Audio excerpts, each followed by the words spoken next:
여러분들 약간 귀찮으실 텐데 제가 부탁을 드리겠습니다. 몸이 불편하지 않으시는 분들은 자리에서 다 일어나셔서 오늘 주변에 계시는 한 10분 정도에게 주님께서 당신을 사랑하십니다 이렇게 축복하면서 인사를 했으면 좋겠습니다. 카운트하세요. 한 10분 정도. 예.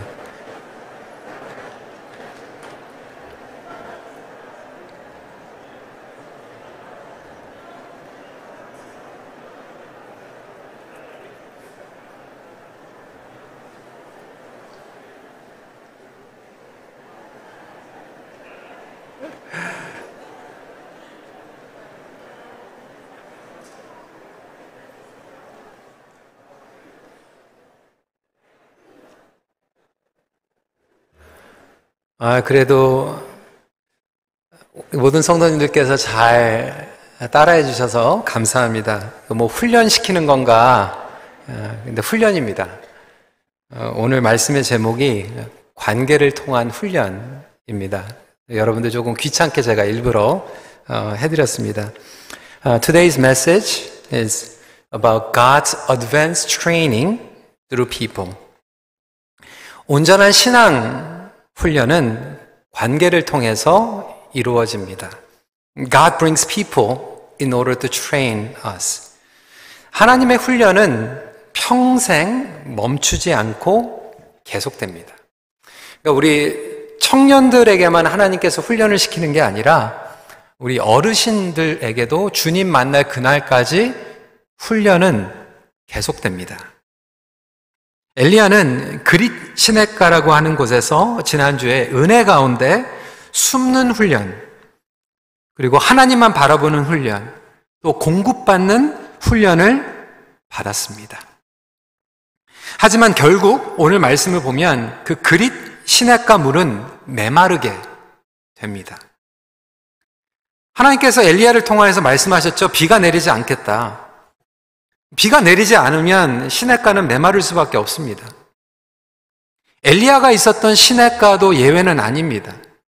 여러분, 팬데믹과 어려움이 닥쳐오면 엘리야에게도 닥쳐오는 거고 저와 여러분들에게도 닥쳐오는 것입니다. 우리의 시냇가, 우리가 의지하는 것도 결국 메마르게 됩니다. 시냇가의 물이 점점 메말라가는 것을 지켜보고 있는 엘리야의 심정은 어땠을까? 그래도 분명히 하나님께서 불러주신 곳인데 어떻게 끝까지 견뎌야 되는 거 아닐까? 남아있어야 되는 것 아닌가?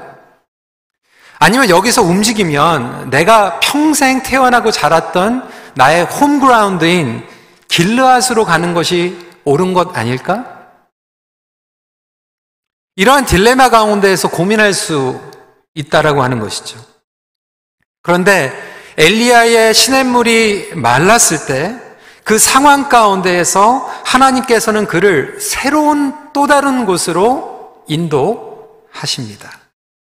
그렇습니다. 성도 여러분, 우리 인생의 시냇물이 메마를 때에 하나님께서는 또 다른 새로운 일을 행하길 원하십니다. 전혀 기대치 못했던 또 다른 곳으로 인도하시는 목적이 있습니다.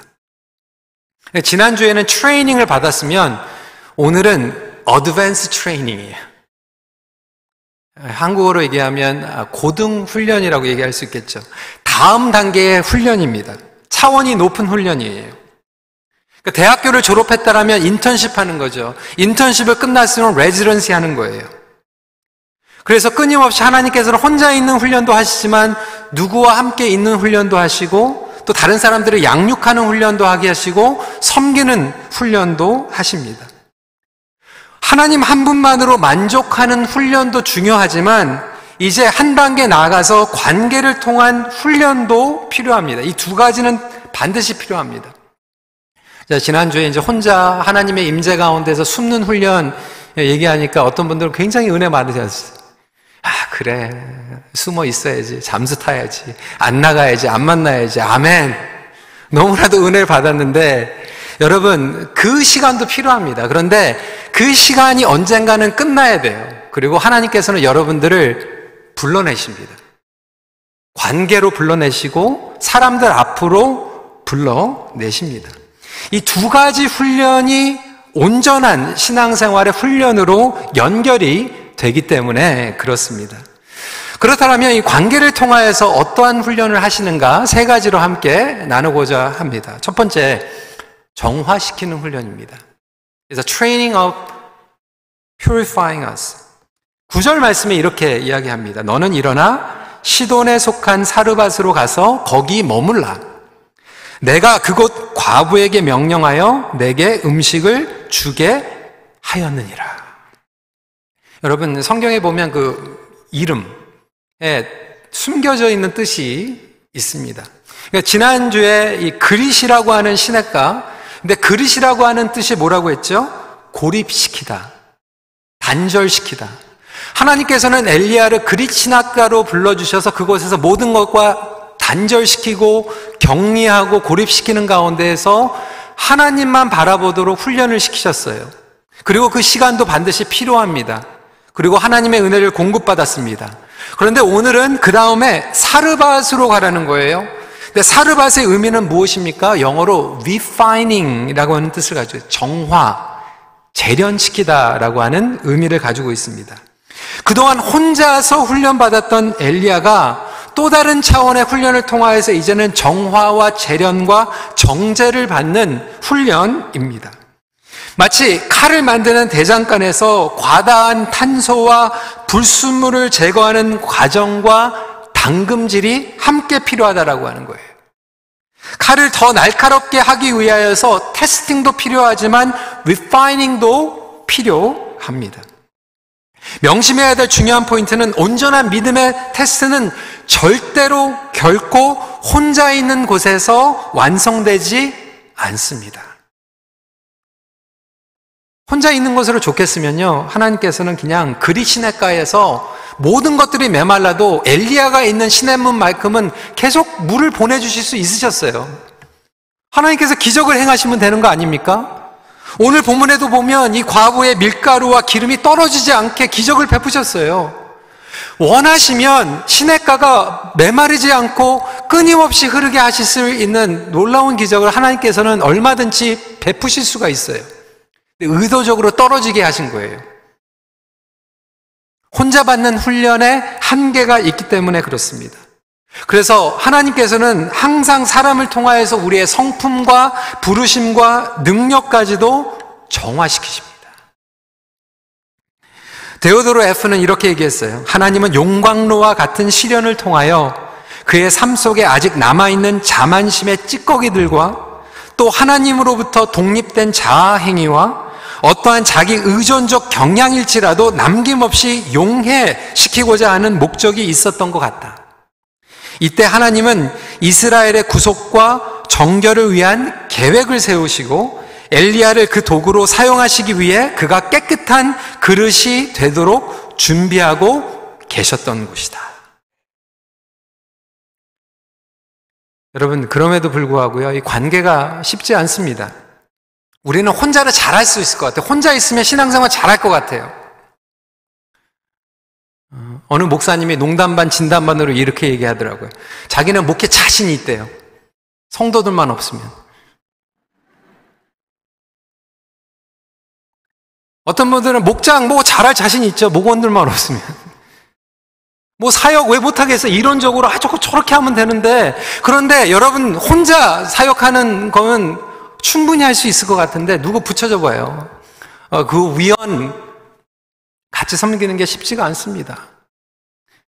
부모 얼마나 잘할 수 있어요? 자식만 없으면.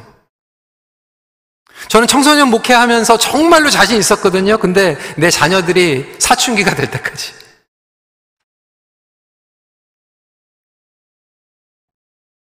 하나님께서는 혼자는 잘하는데 사람들하고 잘하는 것을 감당하지 못하는 우리들을 보시고 어떻게 보면 관계를 통해서 여기저기서 견디지 못하는 가운데에서 하나님께서 우리를 정화시키기 위해서 특정한 사람들을 불러주신 거예요. 하나님 저에게 인내를 허락하여 주시옵소서 그렇게 기도하니까 인내를 줄 수 있는 사람을 붙여주시는 거예요. 하나님 제가 너무 속이 작아요. 품고 배려할 수 있도록 도와주세요. 그러면 그렇게 할 수 있도록 훈련을 받을 수 있는 사람을 붙여주시는 거예요. 철저히 자기만 의지하면서 나만 알면서 살아갔던 사람들에게는 상황과 어려움을 통하여서 다른 사람들을 의지하고 신뢰하는 법을 정화시킴으로 허락해 주십니다. 여러분 혹시 지금 부부 가정이 같이 예배를 드리고 있으면 한번 쳐다보면서 이렇게 얘기하세요. 나를 정화시키려고 하나님께서 당신을 불러주셨거든요. 그거예요. 옆에 있는 분이 안 계시면 저와 여러분들이 정화가 안 되기 때문에 부부뿐만 아니죠. 우리 자녀들 하나님께서 다 그런 자식을 그런 자녀를 낳게 해가지고 우리를 정화시키시잖아요. 직장에서도 마찬가지예요. 여러분, 여러분의 어려운 그 상사, 때로는 내가 매니저인데 내가 밑에 같이 데리고 있는 그 직원을 통해서도 나의 좁은 마음을 넓히시고 정화시킬 때가 있고요. 사회에서 공동체 가운데서 그 어려운 한 사람을 통하여서 우리를 크게 그리고 정화시키실 때가 있습니다. 로이스 스미스는 이렇게 얘기해서 훈련은 재능이 능력이 되도록 하는 재련하는 불이다.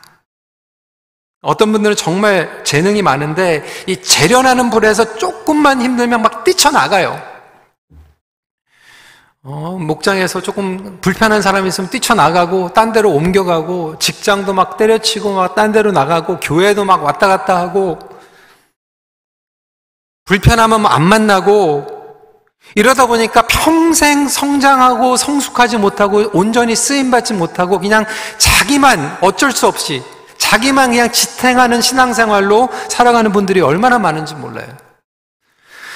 솔직히 엘리야가 까마귀 하고 있으면 좀 자존심은 상하지만 얼마나 편해요. 말대답도 안 하고 반항도 안 하고 불편한 것도 없고.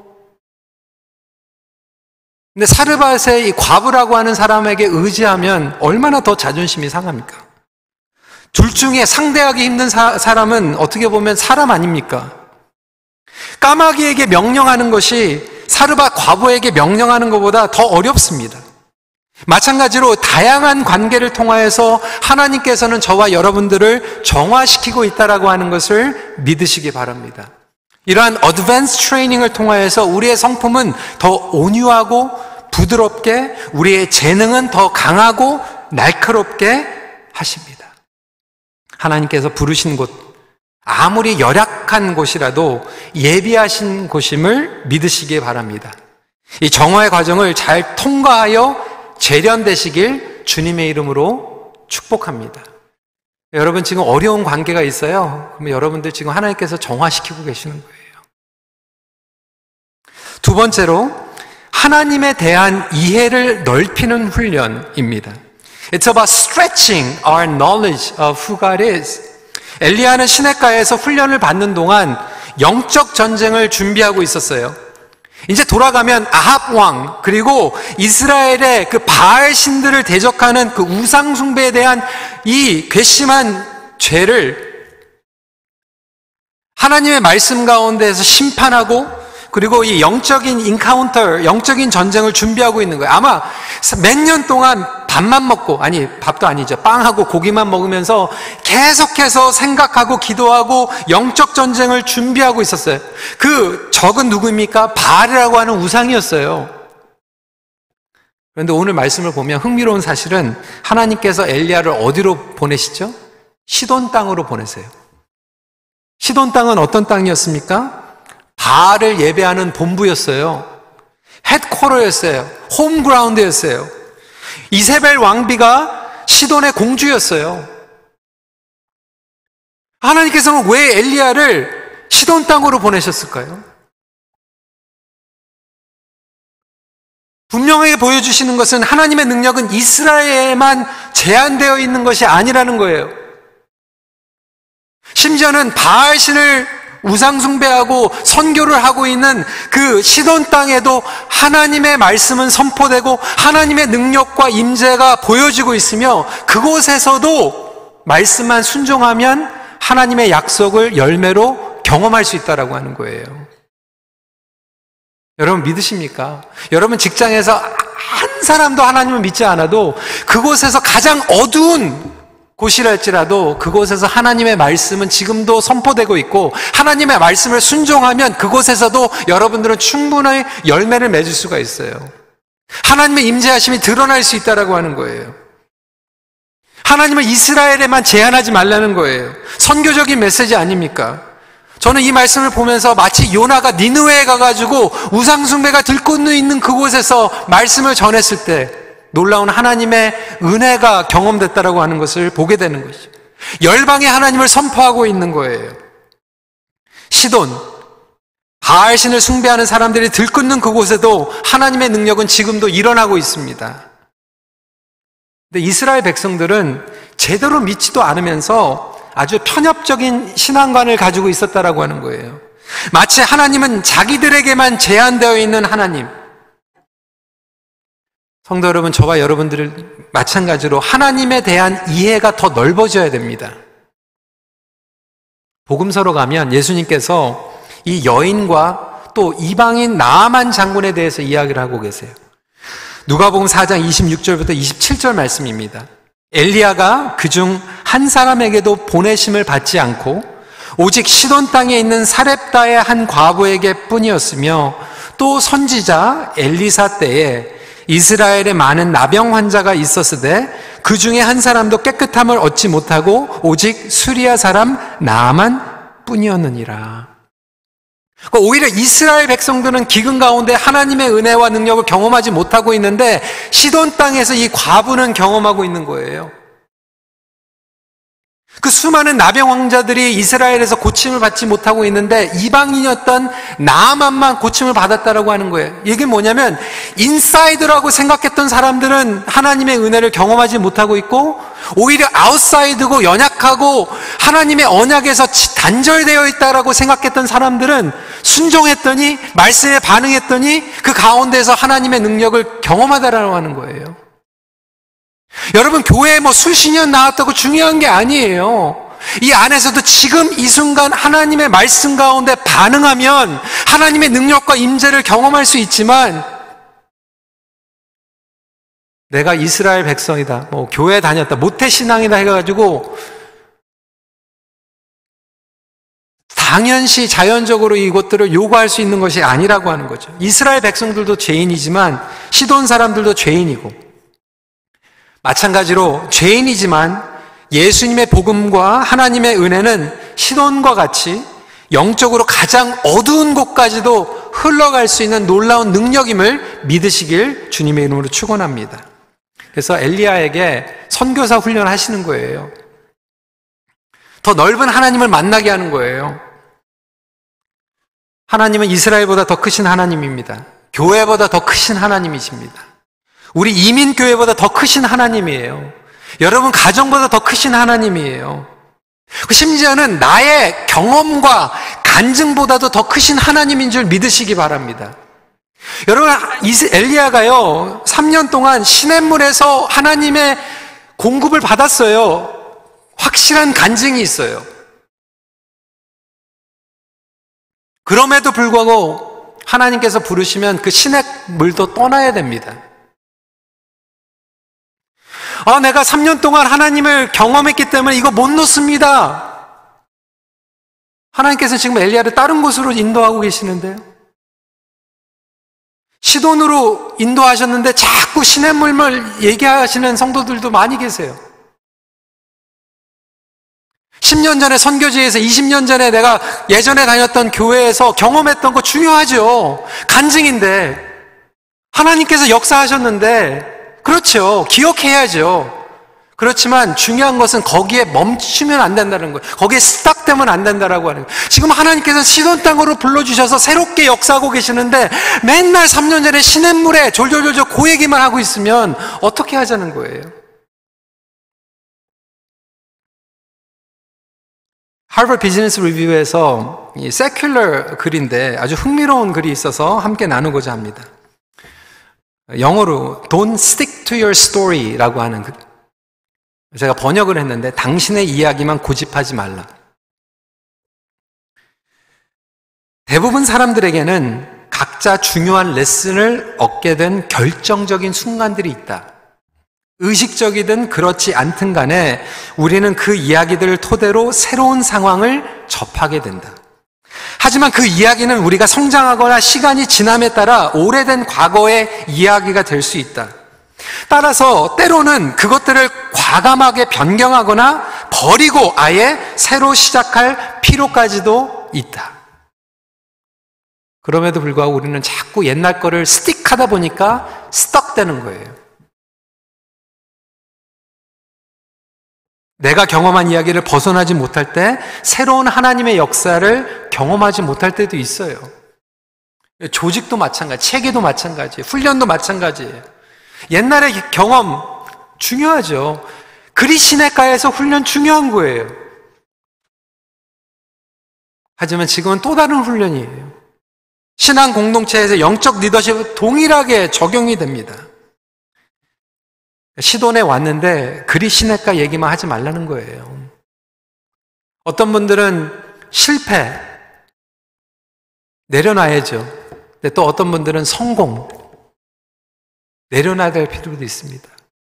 특정한 상황 아니면 내가 만났던 하나님, 어떤 분들은 정말 사랑의 하나님 만났어요.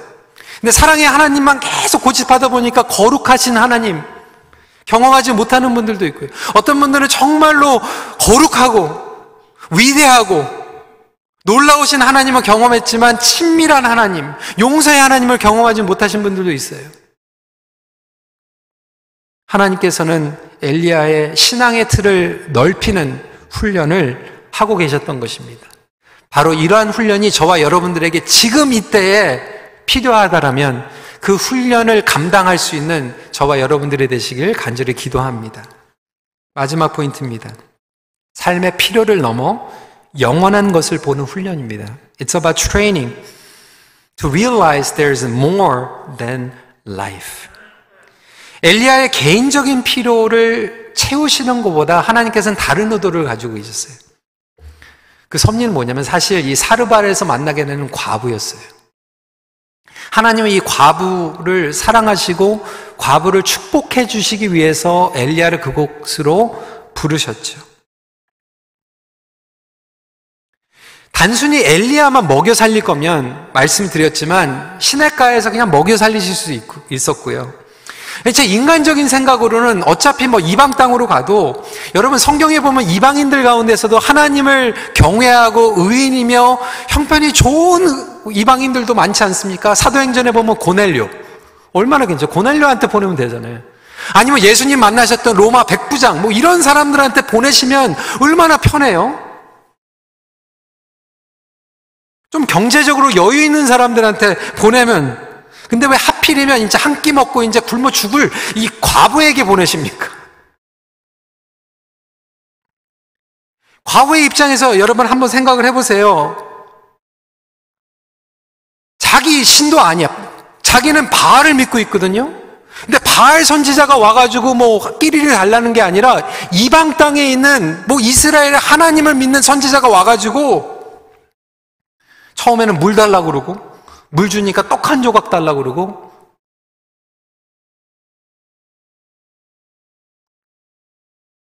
이거를 콩글리시로 뭐라고 그러는지 아세요? 꼬실라이제이션이라고 얘기해요.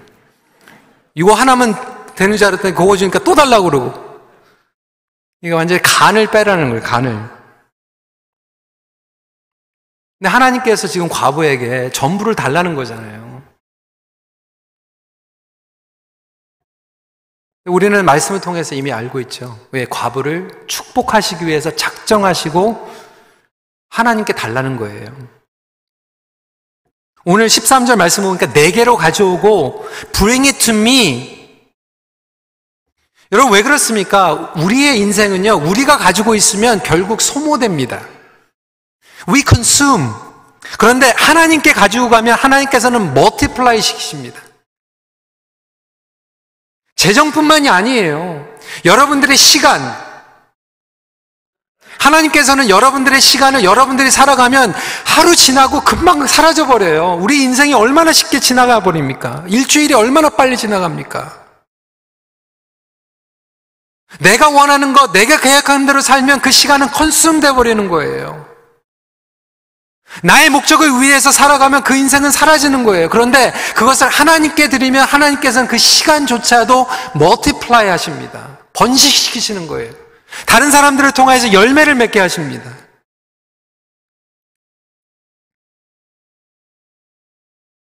남아서 쓸모없는 leftover를 가지고 있는 게 아니라 all we have, 우리가 가지고 있는 전부를 가지고 오라는 거예요. 왜? 우리에게 더 주시기 위해서. 여러분, 하나님께서 여러분들 그걸 뺏어가시기 원하시는 게 아니에요. 멀티플라이 해주시기 원하십니다. 14절 말씀입니다. 이스라엘의 하나님 여호와의 말씀이 나 여호와가 비를 지면에 내리는 날까지 그 통의 가루가 떨어지지 아니하고 그 병의 기름이 없어지지 아니하리라 하셨느니라. 그것을 하나님에게 가지고 올 때에 놀라운 일이 생기는 것을 저와 여러분들 머리로 잘 알아요. 너무 잘 알아요. 교리적으로, 신학적으로 알고 있어요.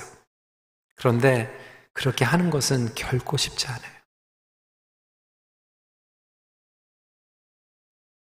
이스라엘 백성들과 제사장들은 지식으로 알고 있었는데 그렇게 못했어요. 그런데 정작 이 시돈의 이방 과부는 자기가 잘 알지도 못하고 평생 믿지 않았던 이스라엘의 하나님의 선지자였던 이 엘리야가 얘기하는 것을 믿고 반응해요.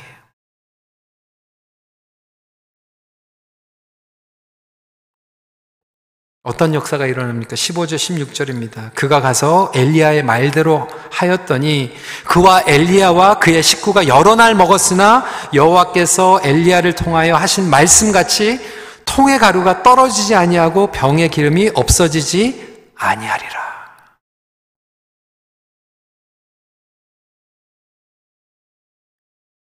여러분, 바로 이것이 믿는 자들의 놀라운 축복입니다. 하나님께 가지고 오는 거예요.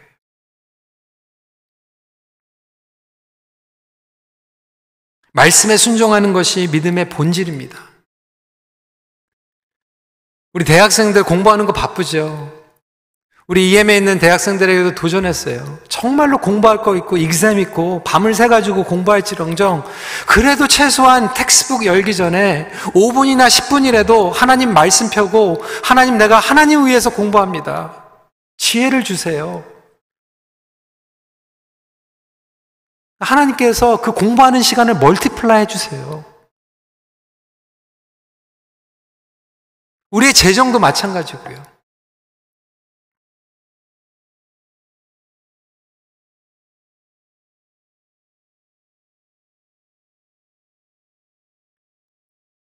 처음에 EM에 왔을 때 우리 영어 목회가 하나님께서 은혜 가운데에서 성장할 수 있는 기회를 허락해 주셨고, 근데 이제 우리 EM에서도 다들 어른인데 맨날 마음 가운데 그런 불만이 있었던 것 같아요. 맨날 우리 KM에서는 아이들 같이 막 이렇게 대하는 거 같고 한국어가 어눌하니까 40대 50대 됐는데도 야야 막 하고 반바지 입고 다니고 막 그러니까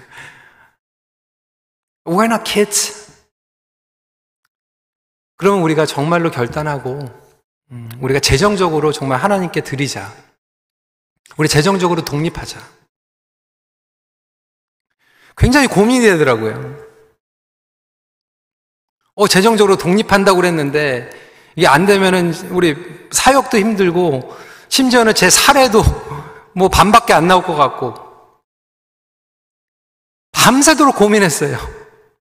그래도 우리가 믿음으로 좀 한번 헌신하자. 하나님께 드렸어요.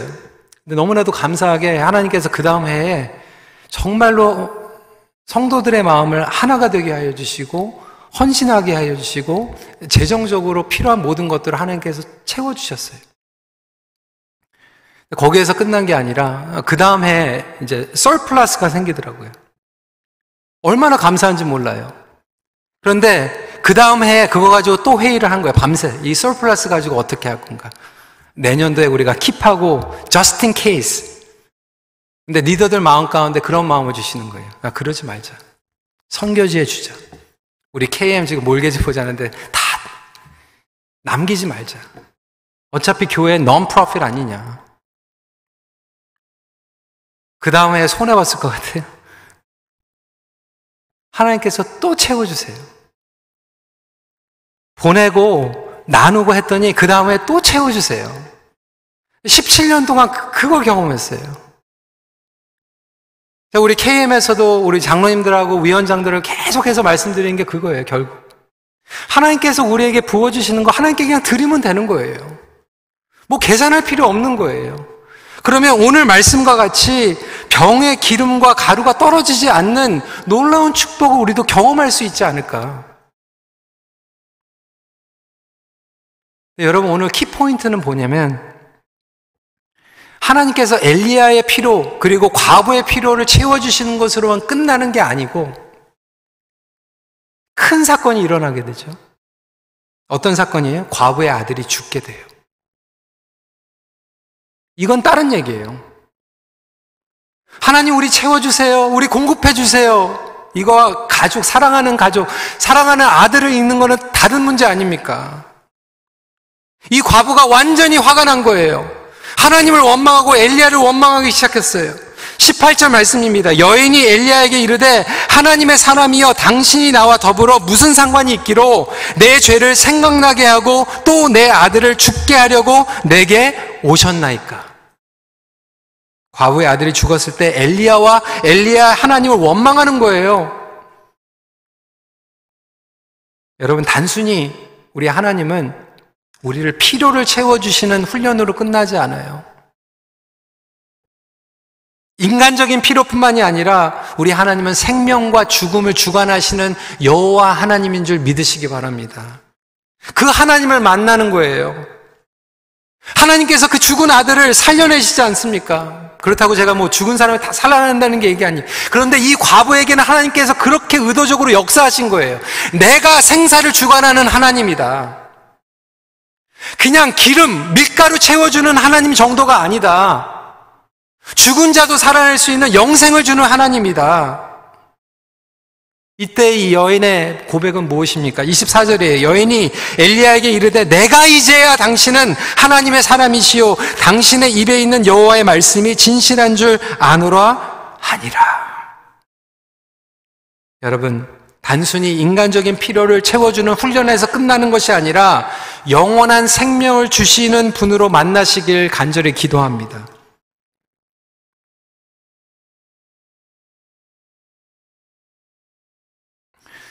며칠 전에 우리 밴쿠버로 떠나신 박영숙 사모님하고 같이 이야기를 나누면서 90세의 말씀을 하시는 거예요.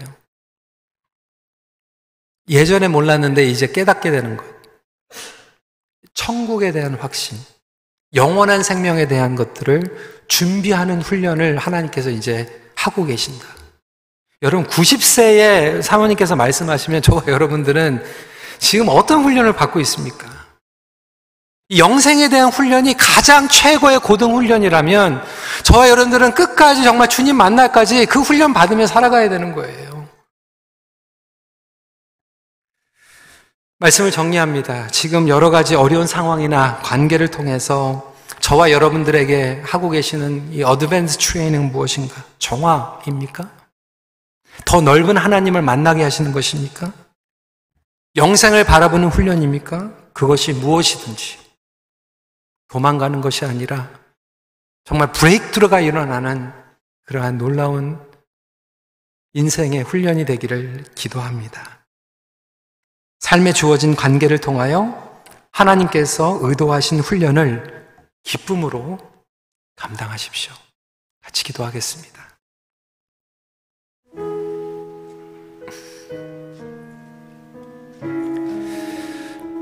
오늘 이 말씀을 붙잡고 나아가면서 여러분 힘들게 하는 그런 관계들, 사람들이 있다라면 이 시간에 하나님 저를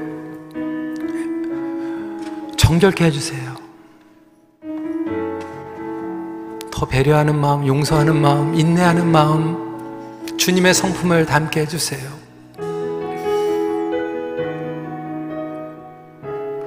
그 용광로와 같은 어려운 문제이지만 정말 주님을 닮아가게 해주세요. 이렇게 기도하길 원하고요. 어떤 분들은 정말 과거에 하나님께서 그 시냇가, 그릭 시냇가에서 놀라운 경험을 했는데 이제는 지금 다른 곳으로 인도하여 주셔서 좀 색다르고 좀 다시 그것에 적응하는 것이 어려운 가운데 있지만 하나님께서는 여러분들에게 지금 더 넓은, 더 크신 하나님 보여주기 위해서 여러분들을 스트렝하시고 있다라면 또 하나님께 감사했으면 좋겠어요. 하나님, 저를 넓게 해주세요. 제가 스틱하게서 스탁되는 게 아니라 정말 스트레치 되게 해주세요. 이렇게 기도했으면 좋겠고요. 하나님, 나의 필요를 채워주시는 하나님 이상 나의 생명을 주관하시는 하나님께 온전히 나아가는 You are my everything. 주님이 나의 인생의 전부이고 나의 생명의 목숨의 주인입니다. 이렇게 이 시간에 잠시 기도하는 시간 갖도록 하겠습니다. 기도하시겠습니다.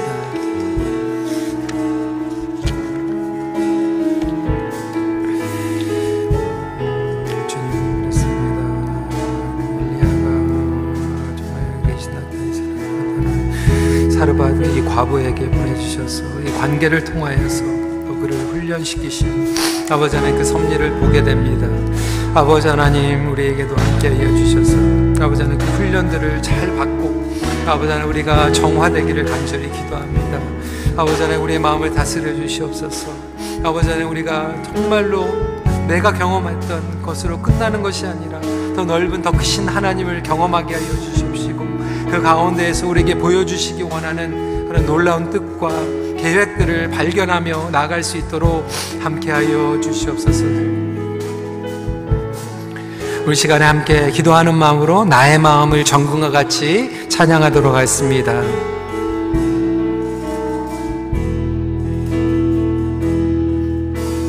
나의 마음을 정금과 같이 정결케 하소서. 나의 마음을 정금과 같이 하소서. 내 영혼에 한 소망이 있으니 한 소망이 있으니 주님과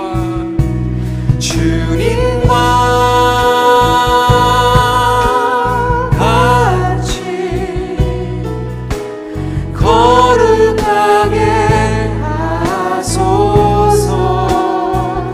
나의 삶을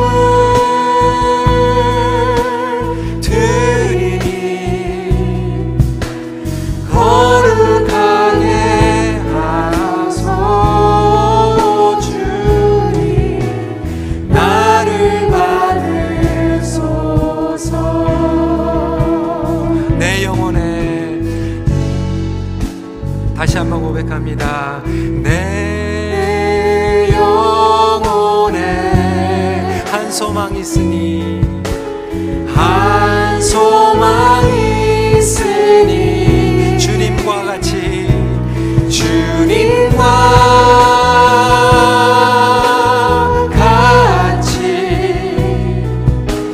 거룩하게 하소서. 나의 삶을 드리니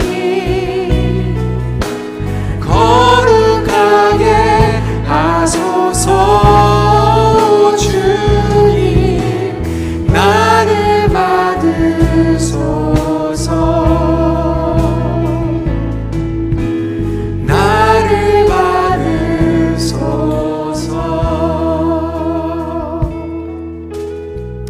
우리 시간에 다시 한번 기도하실 때 이제 앞부분에는 우리 자신을 위해서 기도했는데요. 이 시간에 조금 더 나아가서 우리가 사랑하는 자녀들, 부모님들, 그리고 또 우리 목원 식구들, 우리 또 교회, 그리고 우리 직장에 있는 우리 상사, 코워커, 나에게 허락하신 우리 밑에서 함께 일하는 동료들, 이 시간에 좀 축복하면서 기도했으면 좋겠어요. 때로는 그들과 함께 더불어 살고 또 섬기는 것이 어렵게 느껴질지라도 하나님 그들을 축복하길 원합니다. 마치 엘리야가 사르밧 과부를 축복했던 것 같이 저와 여러분들을 통하여서 정말 그곳에 하나님을 알지 못하는 사람이 열정, 정말 가장 어두운 곳에 있을 사람이 열정도 하나님 그곳에도 하나님의 은혜와 생명의 복음이 흘러가게 해주세요. 우리 이 시간에 그들을 축복하며 기도하는 시간, 보응기도제 나올 때까지 함께 기도하도록 하겠습니다. 기도하시겠습니다.